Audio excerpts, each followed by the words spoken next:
بسم الله الرحمن الرحیم. د مثلثاتو د درسونو په ادامه دریم درس ته راځو. دغه فعالیت مې په مخکینی درس کې تاسو ته ویلی و چې کار ورباندې وکړئ. په دې فعالیت کې دریم او څلورمه پوښتنه به دلته کار ورباندې وکړو. راځم دریمې پوښتنې ته. دلته تاسو ته ویلي دي چې 40 درجې زاویه د ډي ام اس په بڼه ولیکئ. د ډي ام اس په بڼه موږ تاسو په تیر درس کې ویلي وو چې کله زاویه په درجې درکوي او بیا تاسو ته وایي چې په ډي ام اس یې ولیکئ، نو پوره برخه یې جلا کړئ او اشاري برخه کې 80 ضرب کړئ، بیا هغه دقیقه سو. بیا د دقیقې کې پوره برخه جلا کړئ، اشاري کې 80 ضرب کړئ، دا ثانیه. اما که چیرې یو زاویه اشاري برخه ونه لري بیا څه کوئ؟ دا هم څه ستونزه نه لري. تاسې د دریمې پوښتنې حل ته وګورئ. مثال زه غواړم 40 درجې زاویه د ډي ام اس په بڼه ولیکم. کله چې اشاري برخه ونه لري بیا تاسې د دې پوره زاویې څخه یوه دانه درجه جلا کړئ. دا وګورئ 39 درجې جمع یوه درجه. چې اشاري ولري اشاري برخه یې را جلا کوو، او که اشاري ونه لري یوه درجه را جلا کوو. نو په دې حساب باندې اوس په دې 39 درجې باندې غرض نه لرو او دا یوه درجه ضرب 80 کوو. کله چې مو په دې یو کې 80 ضرب کړئ دا به مکمل چیش ته راسي؟ دقیقې ته. یعنې په دې یو کې مې 80 ضرب کړئ دقیقه. اوس نو بیا هم په دا 39 درجې جمع په دقیقې کې هم اشاري برخه نه لرو، عیناً همدا کار کوو، یوه دقیقه ځینې جلا کوو، جمع یوه دقیقه. اوس په دې یوې دقیقې کې چې تاسې 80 ضرب کړئ دا به چیش ته راسي؟ ثانیې ته. نو نه 50 دقیقې او یو چې ضرب 80 کوي 80 ثانیې. دا کولی شو په دې شکل باندې مو ولیکو چې 39 درجې جمع یې مه لیکئ تر منځ 9:50 دقیقې او 80 ثانیې. دا د ډي ام اس په بڼه لیکنه د یو پوره زاویې. څلورم مثال ته راځم. څلورم پوښتنې ته چې دلته زاویې په ډي ام اس بڼه درکړې دي، وایي جمع و منفي یې کوئ. تاسې اسانه خبره ده. د جمع اصل په نظر کې نیسئ چې د ثانیې څه ثانیه د ثانیې سره جمع کوو، دقیقه دقیقې سره او درجه د درجې سره، او د تفریق پر مهال هم عیناً همدا کار کوئ. د دې مثال حل ته راځم. ا تاسو ته ویلی دی 43 درجې او 15 دقیقې او 41 ثانیې، او بي 12 درجې 15 دقیقې او 20 ثانیې. تاسو د دې سوال حل ته توجه وکړئ. ا زاویه مساوي ده په 43 درجې او 15 دقیقې او همداشان 41 ثانیې، او بي زاویه هم مساوي ده په 12 درجې 15 دقیقې او 20 ثانیې. ای جز د دواړو جمع غوښتې ده. اول راځو ای جز ته. ای جز ای او بي دواړه جمع کوم. ای مساوي دی په 43 درجې 15 دقیقې او 41 ثانیې، او بي زاویه هم مساوي ده په 12 درجې 15 دقیقې او 20 ثانیې. دا چې دواړه وغواړئ سره جمع کړئ دا دواړې زاویې، ای جمع بي مساوي راځي په دلته درجه د درجې سره جمع کوئ، دقیقه د دقیقې سره او ثانیه د ثانیې سره.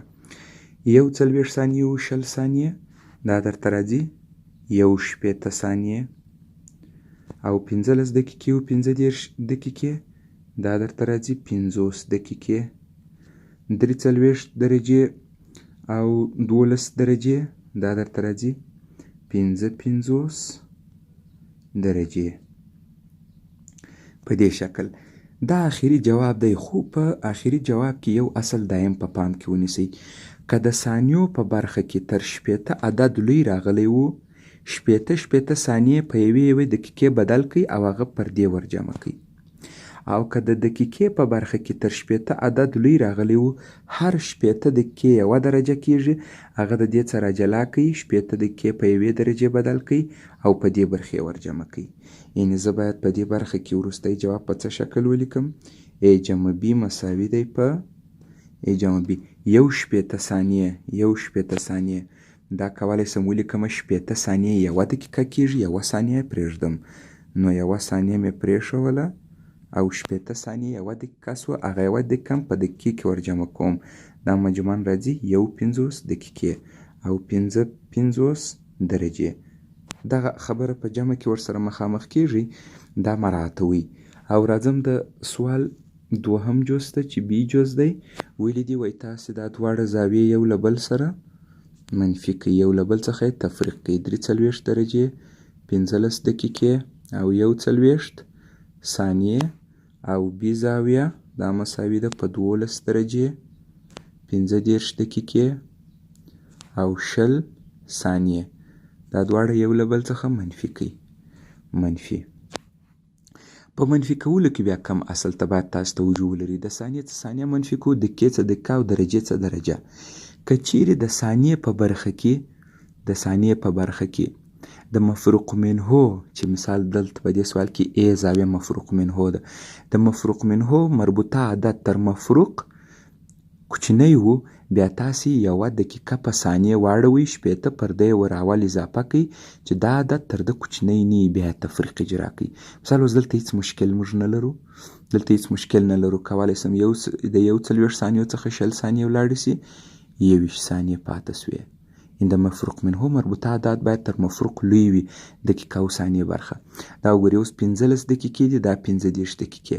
اول د دې څخه 1 دانه درجه په دقیقو ور اضافه کړئ چې 1 دانه درجه څو دقیقې راځي؟ 1 دانه درجه 80 دقیقې. اوس تاسو داسې فرض وکړئ چې موږ دلته 15 دقیقې لرو. د 15 دقیقو څخه چې 15 دقیقې ولاړې سي 40 دقیقې. دا خبره هم مهمه ده. یعنې که چیرې عدد کوچنی راتلی، بیا تاسې د دې لوی واحد څخه پر هغه ور اضافه کړئ. دلته نو اوس 42 درجې پاتې دي.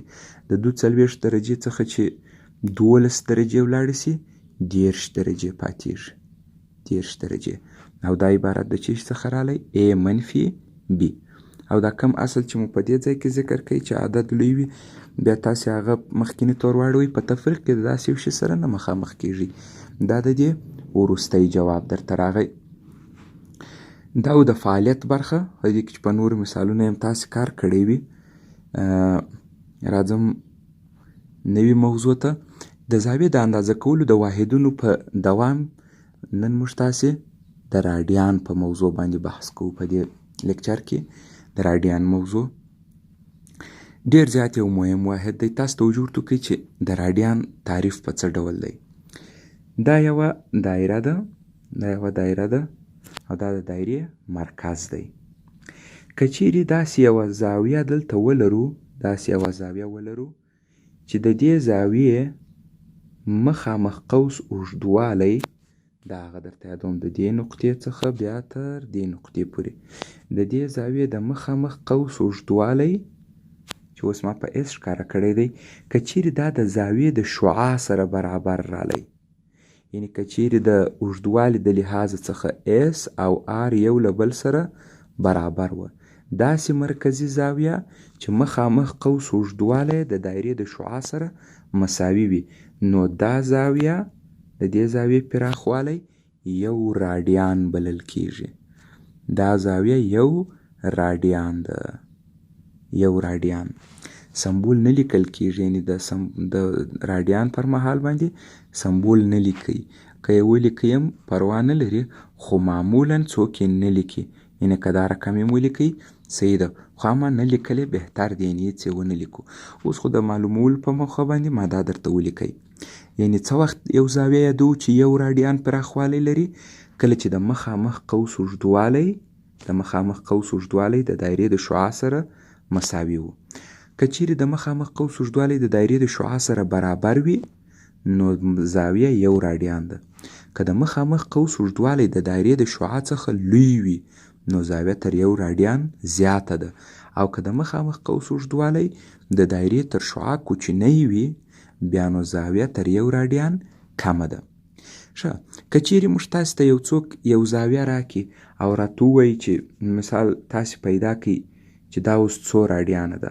فرض کړئ دلته موږ تاسې ته یو څوک یو زاویه مشخص کوي، داسې یو زاویه درته درکړې ده. د دې زاویې نوم به زه ووایم فرض کړئ الفا زاویه. اوس تاسو ته وایي دا الفا زاویه څو راډیانه ده. زه د دې مخامخ قوس اوږدوالی راخلم.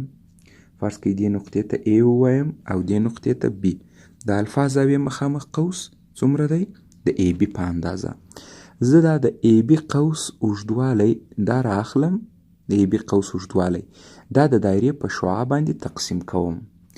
که د دې جواب راغی 2 نو زاویه 2 راډیانه ده. که دې جواب راغی 1.3 نو 1.3 راډیانه ده.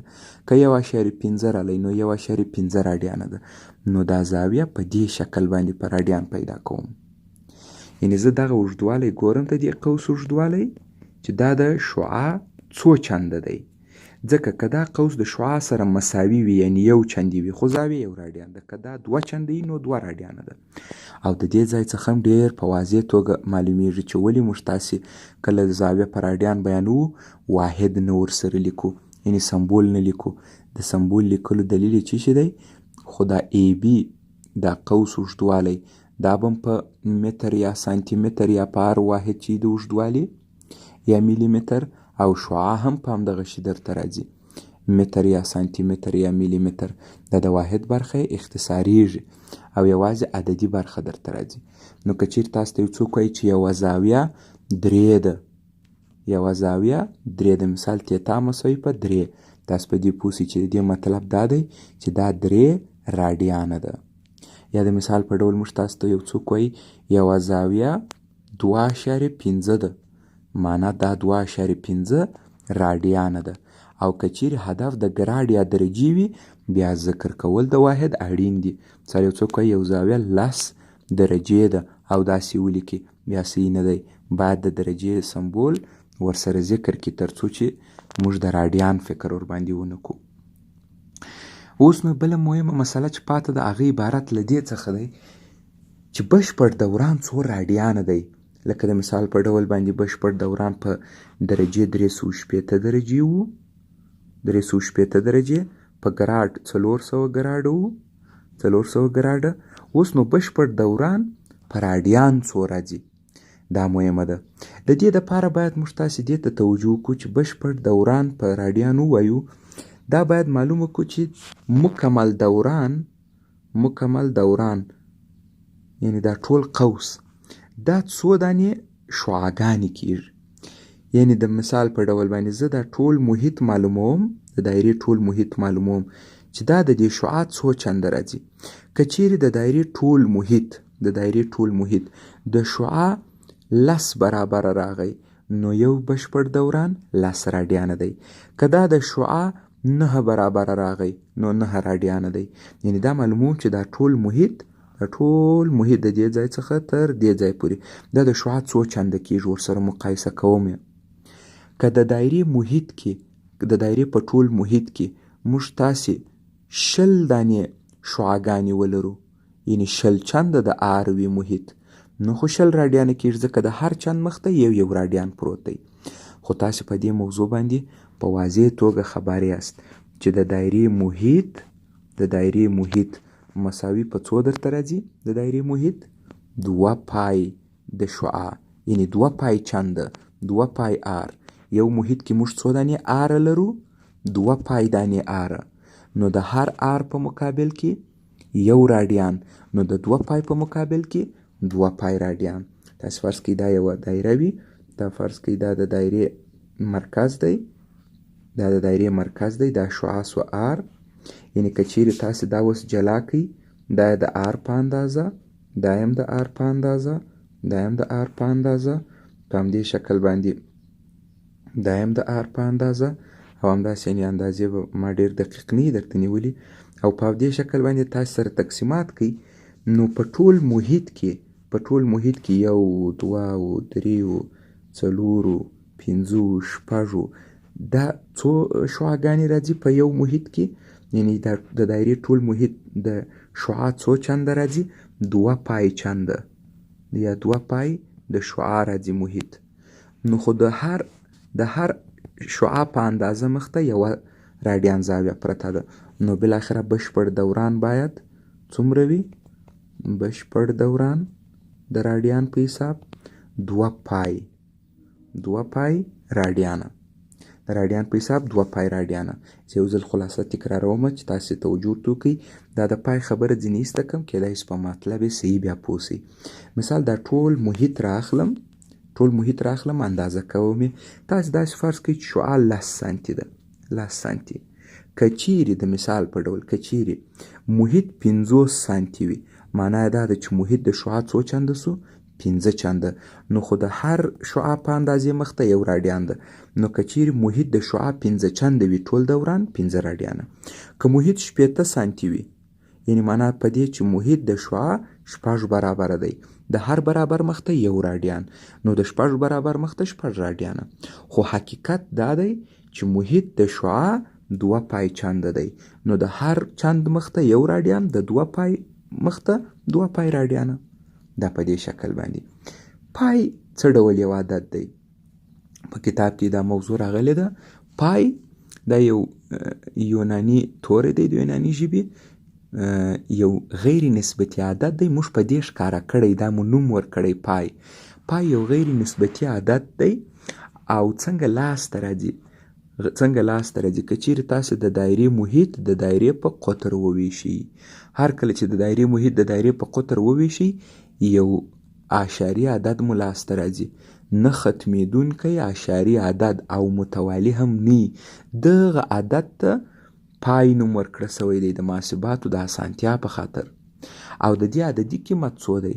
3.1415 دوام لري. د غیر نسبتي مطلب څه؟ یعنی دا یو غیر نسبتي عدد دی. د غیر نسبتي څخه مطلب دا دی چې موږ هیڅ کله نسو کولای پای په داسې یو بڼه ولیکو، A پر B بڼه، داسې چې A او B دواړه تام اعداد وي. داسې یو کار نسی کولای. A او B دواړه تام اعداد وي او B هم خلاف 0. یعنی معنا دا ده هغه کم عمومي بڼه چې موږ تاسې د نسبتي اعدادو لپاره درلودله، د پای عدد په دې شکل نه لیکل کیږي. نو کله چې یو عدد په دې بڼه ونه لیکل سي، موږ هغه ته غیر نسبتي وایو، یعنی په دې بڼه لیکل امکان نه لري. یو ستونزه ده چې معمولا شاګردان ورته متوجه نه او دا اشتباه کوي. ډیری وخت زه ورسره مخامخ شوی یم، بیا دوی ما ته وایي چې پای مساوي په 22/7 دی. پای مساوي 22/7 دی. دا خبره غلطه ده. پای هیڅ کله 22/7 نه دی. پای 22/7 نه دی. تاسې ګورئ، زه د پای یو اندازه قیمت درته ولیکمه. پای 3.1415926535 او دا هیڅ پای نه لري، یعنی خلاصیږي نه. تاسې وګورئ اعشاري عدد دی، نه تکرار راځي او نه ختم لري. دا داسې یو عدد دی. اما 22/7 دا خو یو نسبتي عدد دی، پای نسبتي هم نه دی.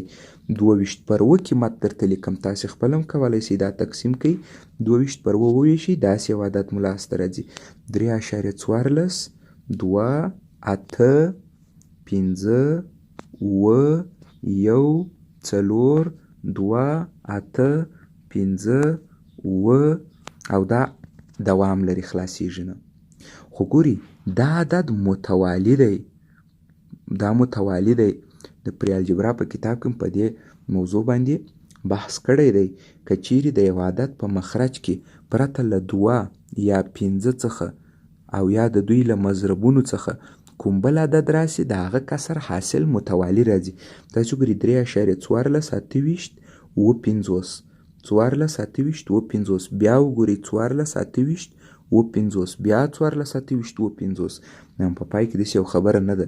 او بل که دانه دانه یې سره مقایسه کوي، 3.14 دا هم 3.14، هغه 1.5 دا 2 هغه نه 2 او دا 5 نو اصل خبره مو را پیدا کړه. هغه عبارت له دې څخه چې د پای قیمت، د پای تقریبي قیمت د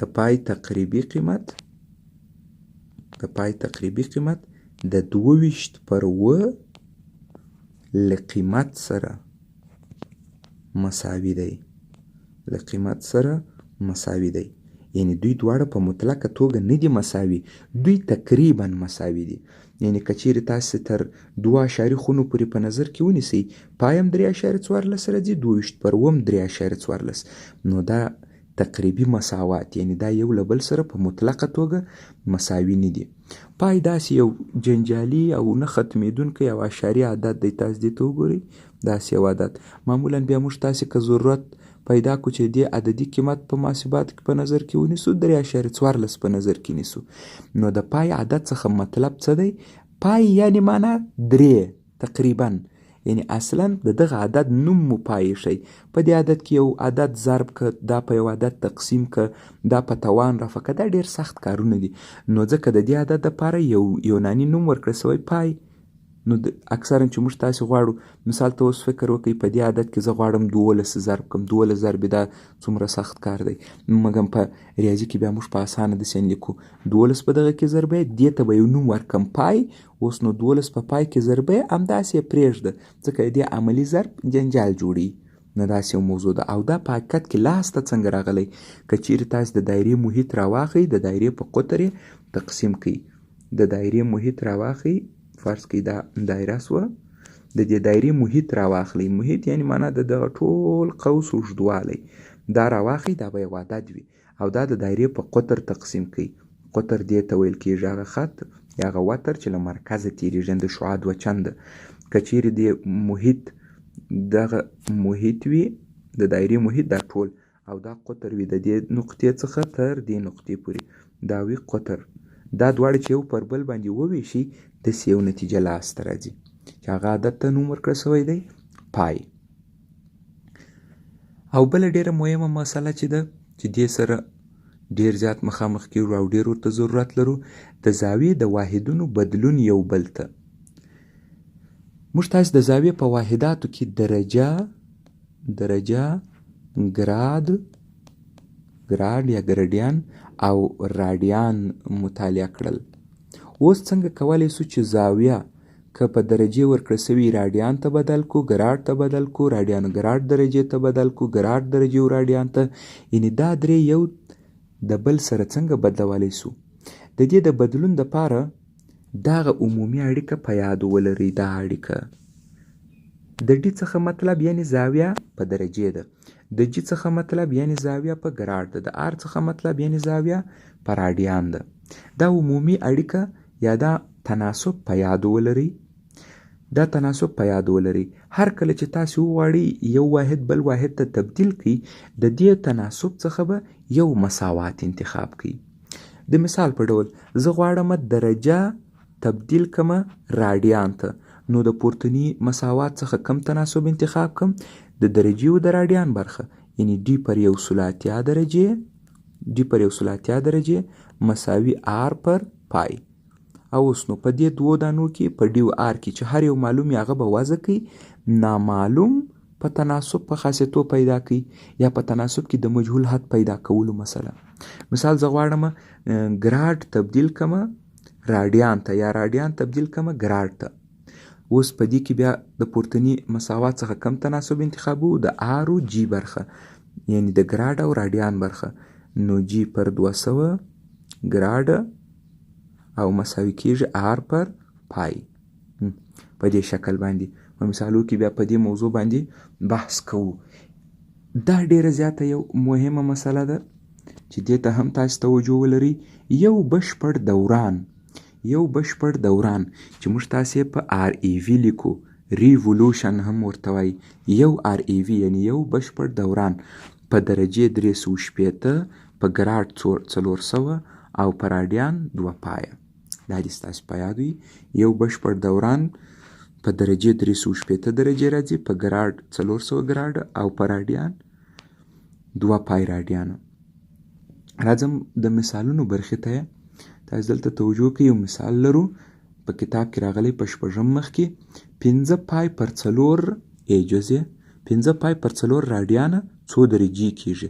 یعنی معنا موږ تاسو ته راډیان راکړی دی، ایجوزه راډیان راکړی دی 5 پای پر 4، او تاسو ته ویلي دي وایي دا 2 درجې کېږي، یعنی ډیګري یا درجې برخه پیدا کړه. نو د مخکینی مساوات څخه چې موږ تاسې داسې وویل d پر 1/3 درجې مساوي g پر 200 ګراډه 200 ګراډه او مساوي r پر پای. په دا عمومي فورمول چې په یادو کوي بس د زاویې د واحداتو په بدلون کې هیڅکله د مشکل سره نه مخامخ کیږي. اوس د دې سوال د حلولو دپاره د پورتني مساوات څخه کومه برخه راخلم؟ د r او د d برخه، یعنی d پر 1/3 درجې d پر 1/3 درجې مساوي کیږي r پر پای. اوس نو په دې مساواتو کې هر یو چې معلوم دی هغه به تاسې واضح کوي. چې شي معلوم دی؟ د r برخه، نو d په خپله پرېږدم. d پر 1/3 درجې مساوي کیږي r څو دی؟ r 5 پای پر 4. د r پر ځای 5 پای پر 4 ولیکئ. دلته وګورئ 5 پای پر 4 او دا پای هم په خپله دا 4 په مخرج کې ضربیږي او پای هم د پای سره اختصاروای سو. نو بالاخره په نتیجه کې چې شي لاسته راځي؟ d پر 1/3 درجې d پر 1/3 درجې مساوي 5 پر 4. اوس وګورئ یو تناسب جوړ سو چې په دې تناسب کې یو حد مجهول دی. په تناسب کې مجهول حد څنګه پیدا کېدی؟ مخامخ یې په مخرج کې ولیکه.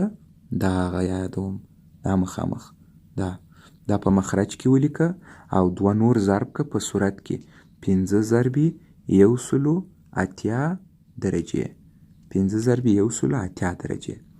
اوس نو 180 د 4 سره اختصار کوي 45 درته راځي او په 5 کې ضرب کوي دا کېږي 225 درجې، یعنی 5 پای پر 4 راډیانه 5 پای پر 4 راډیانه په درجې څو رالی؟ 225 درجې. د دې عمومي فورمول څخه سوال ډیر په اسانۍ حلوای شي.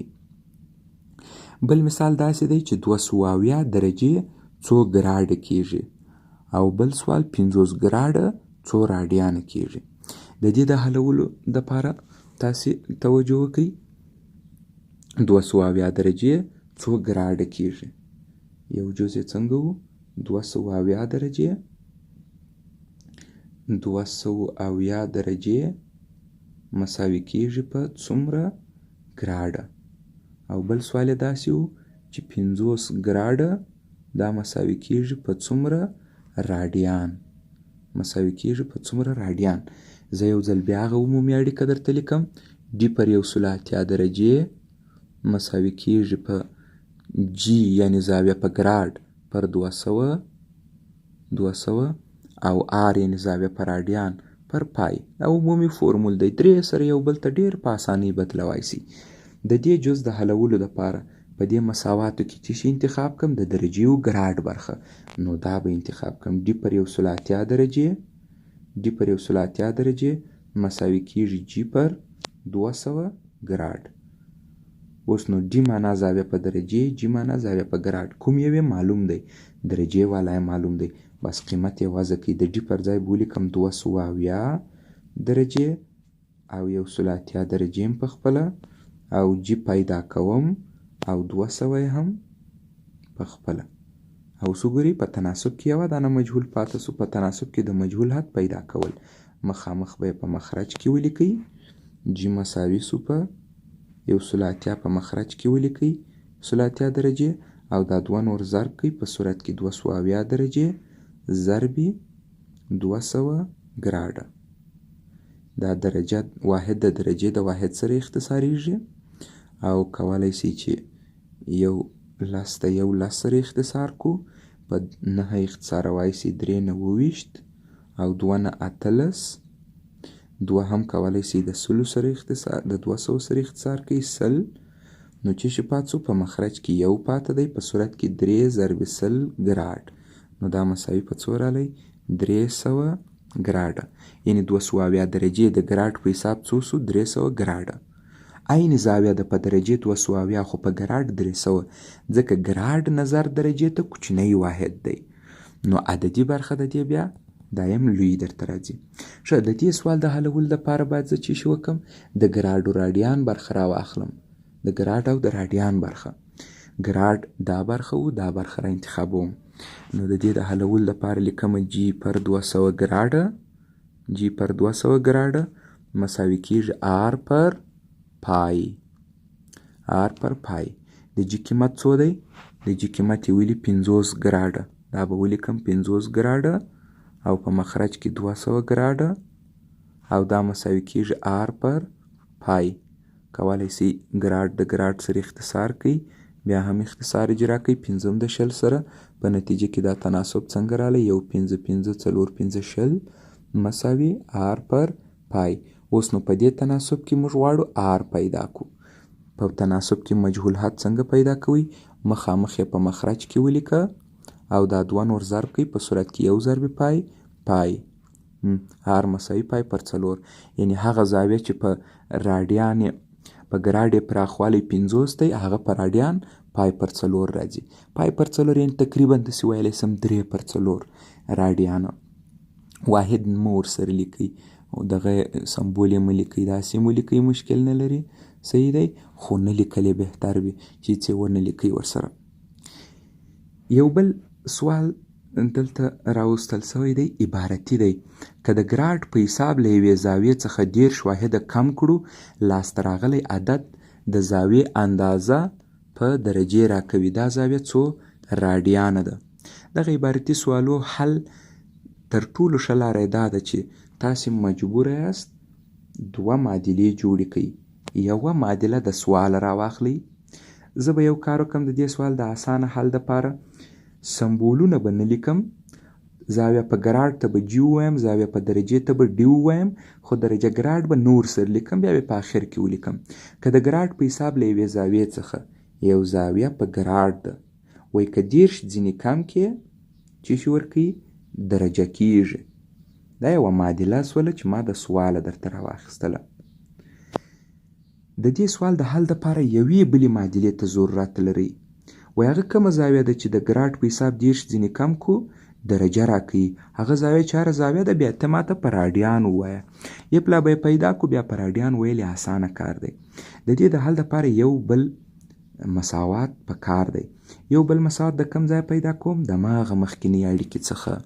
دا اړیکه بیا درته یو ځل لیکم، دا حتمي حفظ کړئ. جی پر 180 ومول د سوال د اسانۍ دپاره به فعلا سمبولونه نه لیکم. جی پر 200 او آر پر پای. یوه بله معادله د دې ځای راواخلئ، یوه معادله دلته لرئ، 2 معادلې 2 مجهوله حلیږي. دا برخه یې رااخلم، دا برخه جی پر 180 مساوي کیږي جی پر 200. دا به داسې لیکم، د جی دپاره به یې حل کړم.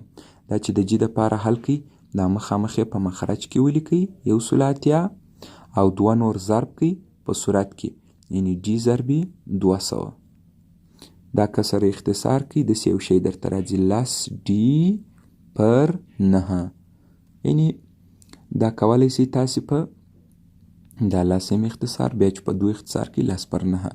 یعنی داسې یو نوې معادله مو هم پیدا کړئ. جی مساوي دی په 10 ډي پر 9. اوس نو دا دواړې معادلې کاروو. یعنی خلاصه د سوال د حلولو طریقه چې شي سوه دایمې استفاده کوي. یوه معادله راواخلئ د سواله، یوه معادله د دې اړیکې څخه. دا نو چې بیا هره معادله ستاسې په کار راتله. ګورې یوه معادله مې دا پیدا کړې، جی مساوي دی په 10 ډي پر 9. اوس نو 2 معادلې سوې او 2 مجهوله. د سوال حلول اسانه کار دی. په کوم میتود باندې دا معادلې حل کو؟ په تعویضي طریقه به یې حل کو. په تعویضي طریقه څنګه؟ د جی پر ځای به دلته د جی قیمت ولیکم 10 ډي پر 9. نو دا چې ولیکم 10 ډي پر 9 منفي 10 مساوي په ډي. اوس ډي پیدا کوم، اطراف په 9 کې ضربوم، اطراف چې په 9 کې ضرب کړه دا به راسي 10 ډي. دلته چې مو 9 ضرب کړه 10 ډي، دلته چې 9 ضرب کړئ منفي 270 او په دغه ډي کې چې 9 ضرب کړئ 9 ډي. اوس 9 ډي چې د مساواتو دې طرف ته راواړوئ منفي 9 ډي، د 10 ډي سره څو پاتېږي؟ یوه دانه ډي او 270 چې اخواته ولاړ شي مثبت کېږي، دا 270 او ومې ویل چې واحد به په آخر کې ورته ولیکم درجې. یعنې هغه کومه زاویه وه چې د ګراډ په حساب یې منفي 10 کې درجه ورکوي، هغه 270 درجې وه. او رښتیا هم 270 درجې په ګراډ 300 ګراډه ده. که تاسې -30 کوي 270 ورکوي. بیا ده ویلي چې ته دا زاویه ماته په راډیان ووایه. بیا به هم د همدې اړیکې په اساس باندې په راډیان جوړ کړو. نو داسې به ولیکم d پر 180 درجې مساوي کېږي r پر پای. د d قیمت به وضع کړم 270 درجې پر 180 درجې مساوي r پر پای. که دا تناسب تاسې د r دپاره حل کړئ، یعنې د راډیان دپاره حل کړئ، درجه هم د درجې سره اختصاریږي او 10 به یې د 10 سره اختصار کړو. بالاخره مخامخ یې په مخرج کې ولیکئ 18 20 ضرب پای په صورت کې بیا هم په 9 اختصاروای شئ. 18 و 20 سره اختصار کوي څو راځي 3 پای پر 2. هغه دا زاویه ده که راډیان کې، هغه دا زاویه ده که ګراډ کوي 300، که درجه کوي 270. رښتیا هم چې د ګراډ په حساب -10 که د درجې حساب والا عدد ورکوي.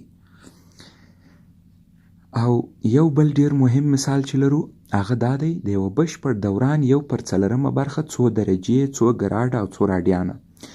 د دورانونو یو مقدار یا 1/4 برخه یا 2/3 برخه یا 2 دورانه یا 20 دورانه څنګه کولی شو په درجې ګراډ راډیان واړو.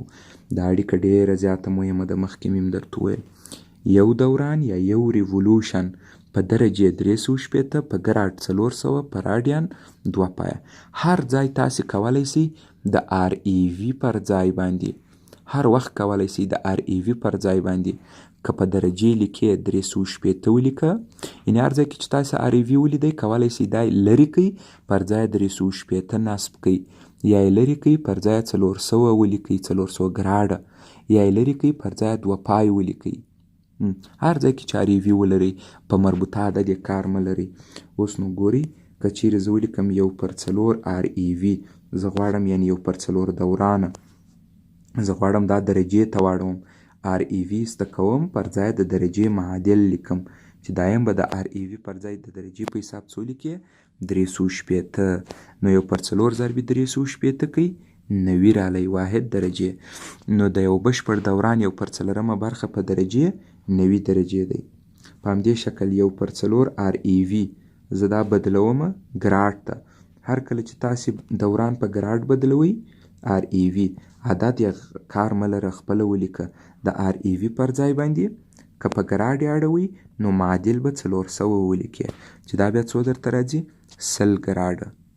او هر کله چې تاسې غواړئ د ReV معادل په راډیان ووایاست نو تاسې په عددي برخې کار مه لرئ او د ReV پر ځای به 2 پای ولیکئ. دا چې یو له بل سره ضرب کړئ څو درته راځي پای پر 2.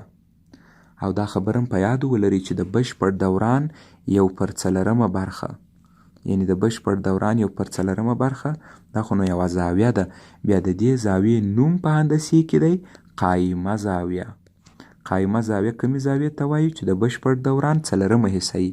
نو دا مو ورسره په یاد کړئ چې قایمه زاویه یا د بشپړ دوران 4مه حصه په درجې 90 درجې په ګراډ 100 ګراډه په راډیان پای پر 2. مثال موږ ته یو څوک وایي قایمه زاویه څو درجې ده، زه ورته وایم 90. څو ګراډه ده 100. څو راډیانه ده پای پر 2. دا زموږ تاسې بل لیکچر و، 3م لیکچر. نو تاسې دلته یو فعالیت لرئ تر راتلونکي لیکچره پورې په دې فعالیت حتمي کار وکړئ. کم مسایل چې په دې فعالیت کې راغلي دي کم مثالونه دا ټولو باندې موږ تاسې بحث کړی دی. 1 دانه او 2 دانې سوالونه بیا زه په بل لیکچر کې درته کاروم. او د دې فعالیت چې دا د کتاب په 9م مخ کې راغلی دی یا د دې جوابونه هم په پای کې لرئ. کار پر وکړئ او بیا جوابونه مقایسه کړئ. وی ګورئ 1 2 3 4 5 سوالونو جوابونه چې شي دي دا بیا تاسې کار ور باندې وکړئ.